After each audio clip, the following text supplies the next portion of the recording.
It's throwback week here at footballgameplan.com, where football makes sense. I'm Memory Hunt, the czar of the playbook. Bring you our NFL Week 8 preview between the Carolina Panthers and the Chicago Bears. Now let's look at some keys to victory for both teams, starting with Carolina.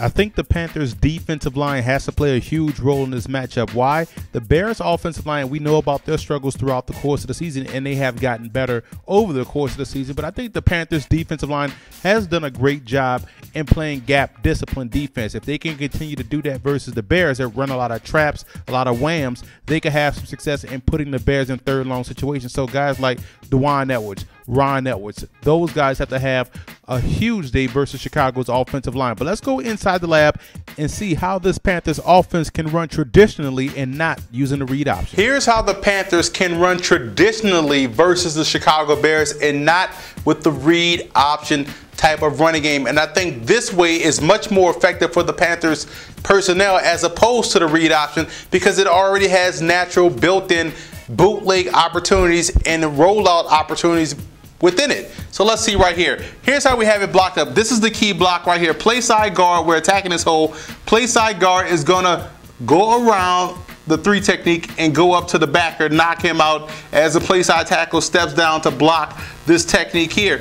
And Cam Newton opens out, running back takes a step to the left and is coming back around on the interior. Inside trap type of play, inside running type of play. The Panthers run this to effectiveness. The most important thing is Cam Newton carrying out the fake, thus holding this backside defensive end, keeping this strong safety occupied, focusing on the alley, and keeping this cornerback with his eyes peeking in the backfield. So essentially, you've taken out 1, 2, 3 players on this inside running play, so you don't have to call the read zone attack. Now, what's so cool about this is that if you run play action off of it, now you have this guy occupied. He's going to shuffle this way, tight end going out to flat, wide receiver break into the corner, and you can also have the back coming out as well as your late breaking route, and your guy running the skinny post. You can get creative. You can have every type of play called off the play action. The point is, running traditionally, you don't have to create running plays for a mobile quarterback.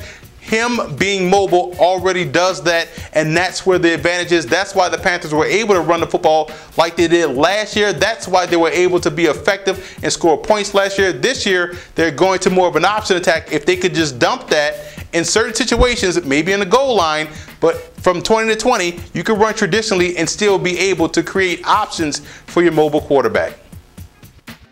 Let's move over to the Bears in this game. And you look at their offense, I think their passing attack can have some success versus the Panthers' short and intermediate pass defense. I think right underneath the linebackers or right behind the linebackers is where they can attack, not down the sideline. So guys like Kellen Davis, guys like Devin Hester, Earl Bennett, they will have to have some success. Matt Forte and Michael Bush out of the backfield. I think that's where the Bears' passing game can be successful this week versus Carolina. But let's go inside the lab and look how they can apply pressure to Cam Newton.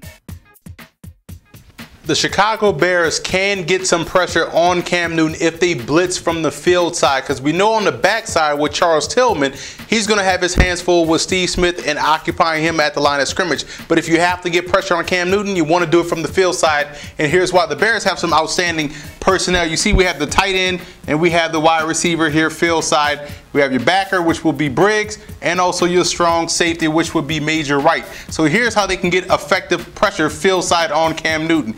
This defensive end is going to take an inside gap push, going to influence his tackle to pick this guy up. He's not going to take his regular contain rush. He's going to come inside, cross the face of the tight end, and we're going to, at the snap of the football, boom, he's shooting here right there, showing pressure. Natural inclination would be to check off to a hot route slant right here, which is why we have the backer drifting this way and the strong safety over top in case this guy decides to take it up the field and Cam Newton wants to throw deep, and you're protecting yourself with coverage there. So you can show cover 2, which they will likely do, but they can also give field side pressure, because a lot of times when you see a guy coming from the corner, hot read, slant route, get the football out quickly, but by the Bears having the athleticism at the linebacker position, the speed out there in the corner with Jennings, and also the strong safety in Major Wright being able to get over there effectively in coverage, I think the Bears can get a lot of pressure on Cam Newton if they come field side.